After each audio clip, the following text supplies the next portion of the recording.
नमस्कार, आप सभी का स्वागत है। और आज हमारे साथ हैं बहुत ही खास मेहमान जो खुद बिग बॉस मराठी का हिस्सा रह चुकी हैं और आज हमारे साथ बात करने के लिए मौजूद हैं बिग बॉस सीजन 17 के बारे में, क्योंकि उनके बहुत ही खास लोग बिग बॉस सीजन 17 में हिस्सा ले चुके हैं। तो सबसे पहले बहुत बहुत स्वागत है आपका मैम।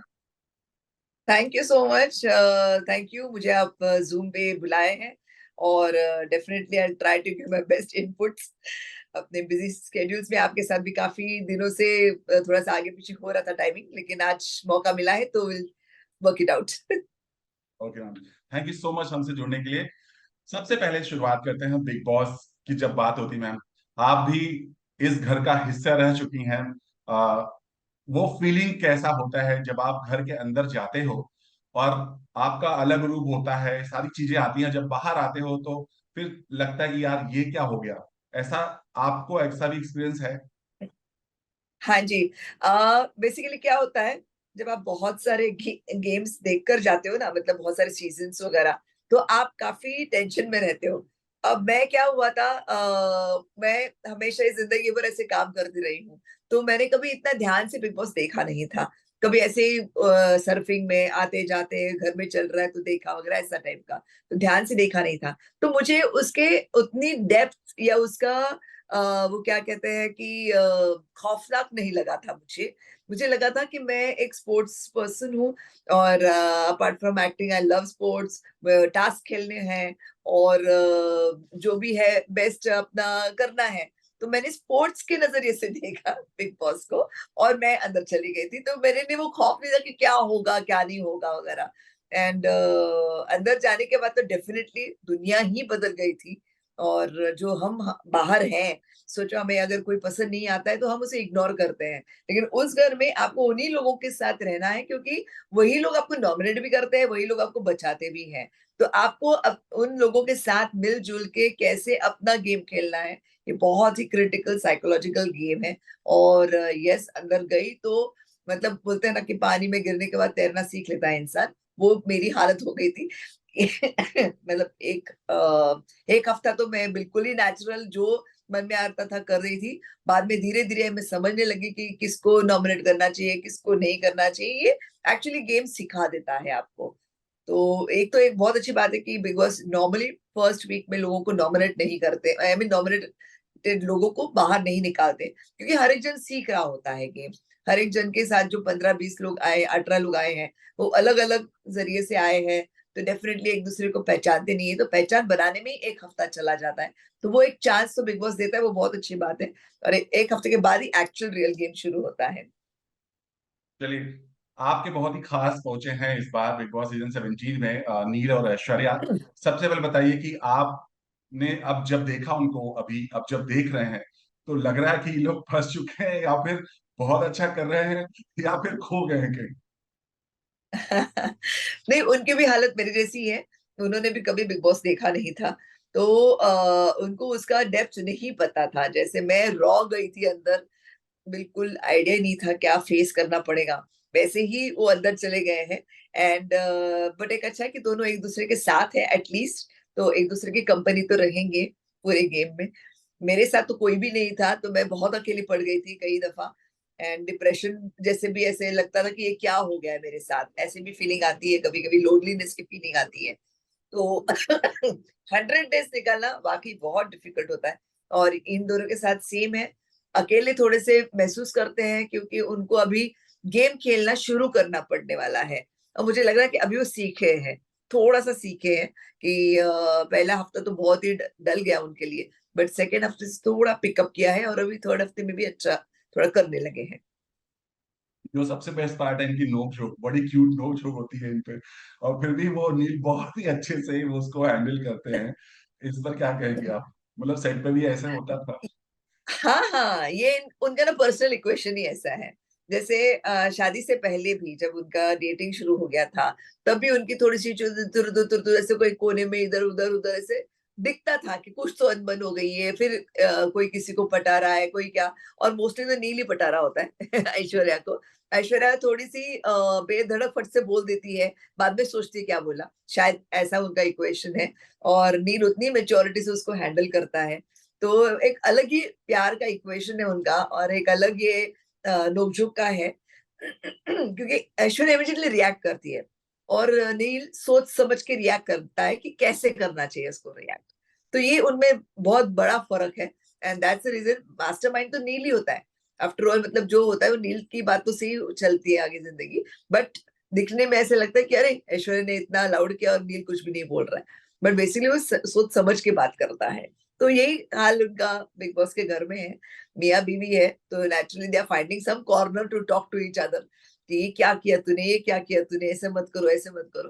तो एक दूसरे को सिखा रहे हैं गेम, जबकि दोनों को नहीं पता है और अभी सीख रहे दोनों एक साथ। I think they are very natural and audience उनको टाइम देगी कि बहुत प्यारी जोड़ी है। अभी जो नील और ऐश्वर्या का आपस में जो फाइट हो रहा है वो इस बात को लेकर हो रहा है क्योंकि बार बार ऐश्वर्या ये कह रही है कि तुमको सही समय पर सही टाइम पर तुम बोलते नहीं हो, और शायद यही वजह है कि दोनों के झगड़े हो जाते हैं इसी बात को लेकर के। हाँ, वही ना मैंने अभी कहा ना, जैसे ऐश्वर्या फट से बोल देती है, भले वो गलत भी होती है तो फिर वो बाद में सोच लेती है, बट नील का ऐसा नहीं है, वो गलत हो सही हो सोच समझ के ही बोलता है। तो यही बस उनका आपस में चल रहा है। ऐश्वर्या बहुत वोकल है, जो वो नील को बार बार बोलती है कि be vocal, Babbu be vocal, मतलब एक्सप्रेस करो जो तुम्हारे दिल में है वो बोलो। एंड एक्चुअली गेम यही होता है कि आपको ऑडियंस को, बिग बॉस को कॉन्फिडेंस में लेना जरूरी होता है, ताकि आपके माइंड में क्या चल रहा है वो ऑडियंस को पता चले और उस नजरिए से फिर ऑडियंस आपको ऑब्जर्व करना शुरू करे। आप मन में रखोगे कि उसने ऐसा किया, उसने ऐसा किया, ऐसा क्यों किया, मेरे साथ ही क्यों किया, ये सब बातें मन की नहीं होती है, ये आपको एक्सप्रेस करनी होती है। वहां पे जो मन में वो मुंह पे बोल के आप कैमरा को बता देना होता है, ताकि ऑडियंस को पता चले कि हाँ भाई इफेक्ट हो रहा है। मैंने उस टाइम उसने जवाब नहीं दिया हो, लेकिन एटलीस्ट ऑडियंस को बताया कि, या कैमरे के जरिए से कि मेरा तो दिल करा था लेकिन मुझे मालूम है कि वो लोग गलत है, इसलिए मैं क्यों बीच में पढ़ूं, वॉट एवर जो उसके मन में है। ये करना बहुत जरूरी है और वो करेक्ट है, वोकल गेम है, so you have to be very vocal about it.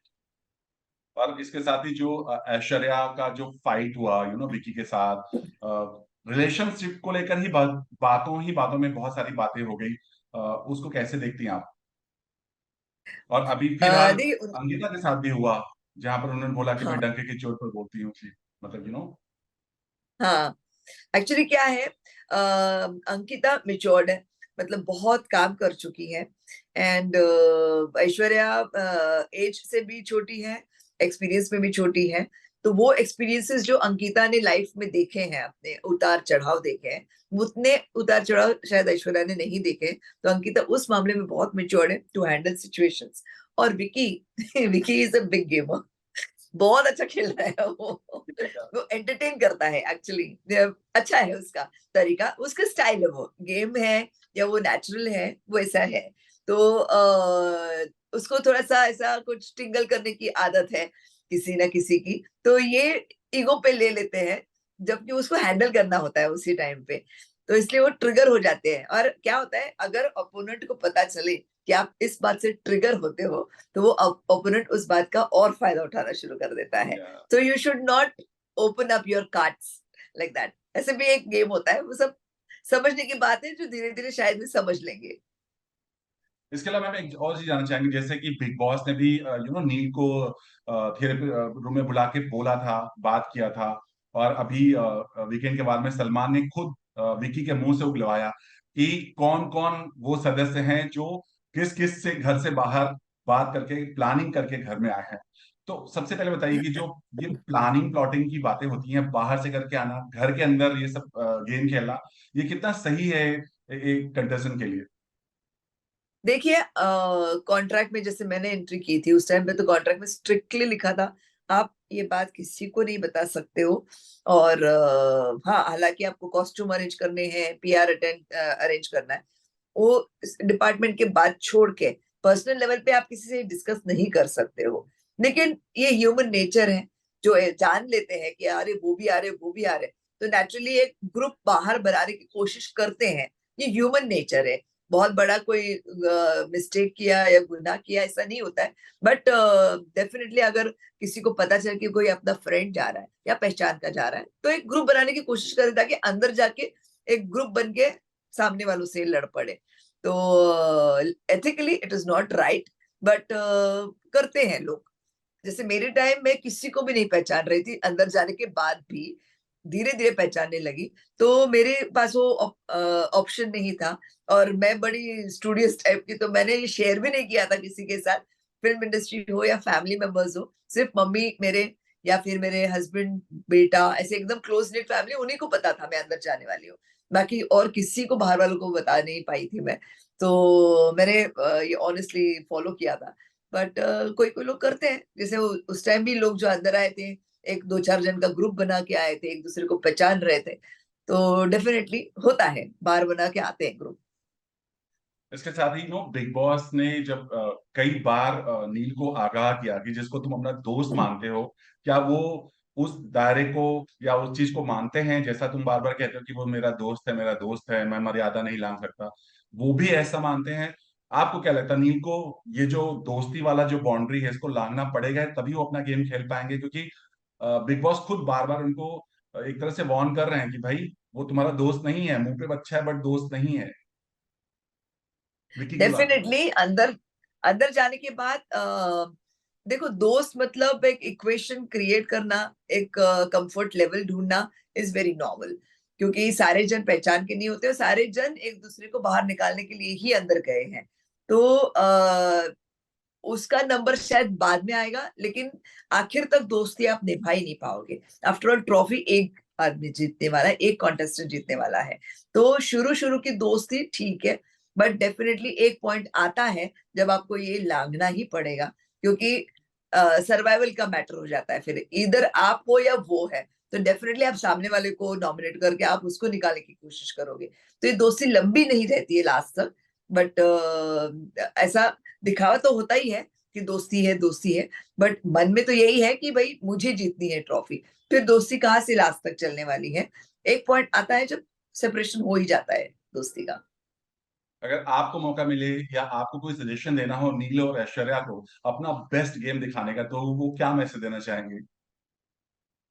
मैं डेफिनेटली उनको अच्छा मैसेज देना चाहूंगी। एक्चुअली बहुत ही लास्ट मिनट पे मुझे भी पता चला, जैसे 5 मिनट पहले पता चला कि वो लोग अंदर जा रहे हैं, वरना मैं भी उनको हेल्प करती। हालांकि ना, जैसे आप अगर गेम के लिए जा रहे हो अंदर, तो you should talk to your people जो आपके पहचान के हैं, अंदर गुजर के आए हैं, एक्सपीरियंस क्या होता है। भले वो एक्सपीरियंस आपको अंदर ना मिले, लेकिन कुछ तो बैकअप आपके दिमाग में रहता है कि भाई ऐसा होता है।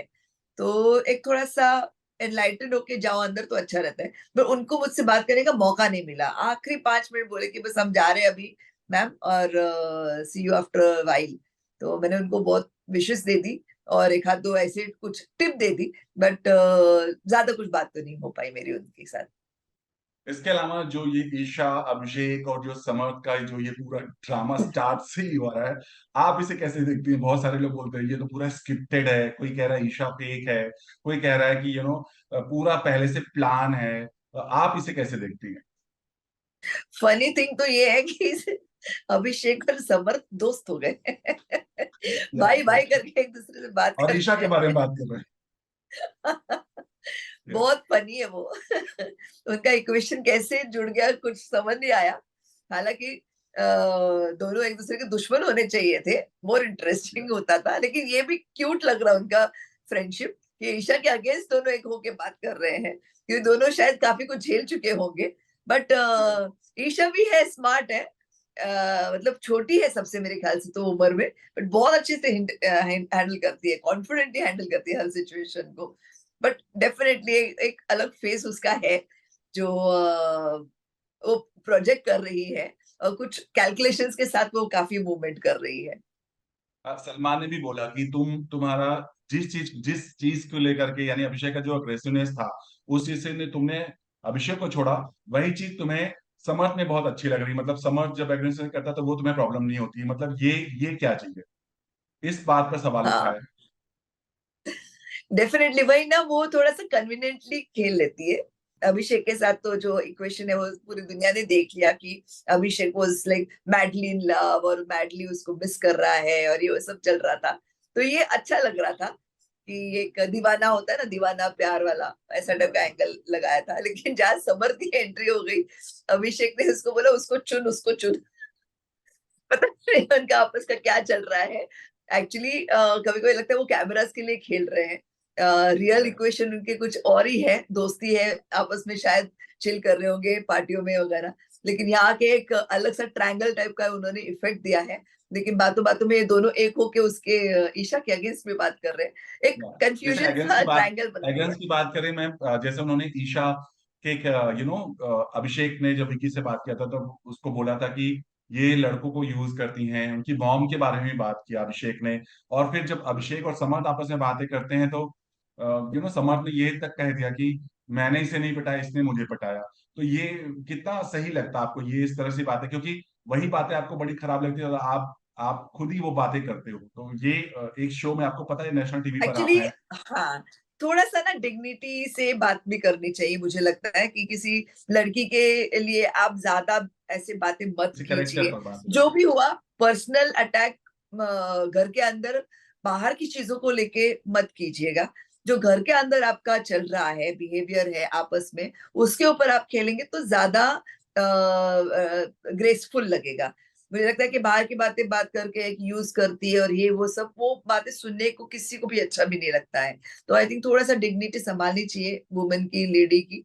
एंड जो अंदर का है गेम वो खेलना चाहिए तीनों को मिलके। उसके साथ ही अभिषेक और खानजादी का जो इक्वेशन बन रहा है, बिगड़ रहा है, काफी अच्छा लगा, काफी इंटरटेनिंग है। आपके हिसाब से क्या लग रहा देखो खानजादी कभी कभी बहुत ही अकेले पड़ जाती है, तो वो भी कोई एंकर ढूंढ रही है टू हैंग ऑन, ताकि उसके लिए भी थोड़ा गेम और क्लियर हो, क्योंकि आप अकेले नहीं ज्यादा रुक सकते हो। अकेले चलो स्ट्रांग होते हैं कॉन्टेस्टेंट, लेकिन फिर भी कुछ तो एक कनेक्शन चाहिए होता है बिग बॉस के अंदर, जो वो अभिषेक में शायद ढूंढ रही है। और उसने उसको सबसे ज्यादा कुछ इनोसेंट टाइप का या कुछ ऐसा समझ लिया होगा। मुझे लगता है अभिषेक उतना कैलकुलेटिव नहीं है जितने बाकी लोग थोड़ा सा मैनिपुलेट कर रहे हैं। वो एक अलग अपना कुछ सोच के आया है, पिछले सीजन्स देख के आया है, उसने अपना एक जर्नी बना के रखा हुआ है उसने। तो इसको लगा कि वो थोड़ा सा वल्नरेबल है, उसके साथ में कुछ गेम खेल सकती हूँ। लंबा रिश्ते का नहीं, बट गेम के अंदर के लिए तो है? गेम में एंटरटेनिंग है, बने रहने अच्छा के है। लिए ये क्वेश्चन बन रहा है। हाँ, गेम में इसके बने अलावा रहने बहुत के लिए सारे, भी सपोर्ट सिस्टम होता है। या हमने बहुत सारे लोगों से बात की, उनका ये कहना था कि इस घर में बहुत सारे लोग हैं जो दिख रहे हैं, बहुत सारे लोग हैं जो दिखाई नहीं दे रहे हैं। तो वो जो दिखाई नहीं दे रहे हाँ हैं वो आपको भी ऐसे नजर आ रहे हैं जो दिखाई नहीं दे रहे हैं? हाँ, मतलब उनका कुछ इनपुट नहीं आ रहा है गेम के अंदर।